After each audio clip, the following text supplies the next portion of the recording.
রাজশাহী বিশ্ববিদ্যালয়ের আজকে admit card দেওয়ার পর অনেকের যে একটা কমন সমস্যা সেটা হচ্ছে তাদের সেন্টার নিয়ে। অর্থাৎ আপনি যদি ঢাকায় সিলেক্ট করতে থাকেন, দেখা যাচ্ছে যে আপনার সেন্টার পড়ে গেছে চট্টগ্রাম অথবা রাজশাহী। তো এই ব্যাপারটা কেন হলো?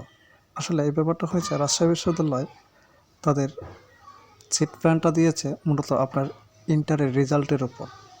তো আপনি যদি রেজাল্টে পিছিয়ে থাকেন এবং আপনি প্রথমে আবেদন করেও থাকেন, তাও আপনাকে আপনার পছন্দ অনুযায়ী সিটটা দেওয়া হয় নাই, বরং ওই জায়গায় যদি ধারণ ক্ষমতার মতো যতজন শিক্ষার্থী পরীক্ষা দেবে যদি আপনার রেজাল্টের তুলনায় তাদের বেশি হয়ে যায়, তাদেরকে প্রাধান্য দেওয়া হয়েছে। যেমন আমারটা দেখেন, আমি একবার শুরুতে প্রথম দিন অ্যাপ্লাই শুরু হওয়ার সাথে সাথে আবেদন করেছিলাম, তাও আমার ঢাকা ইউনিভার্সিটি না পড়ে সিটটা পড়ছে জগন্নাথ ইউনিভার্সিটিতে।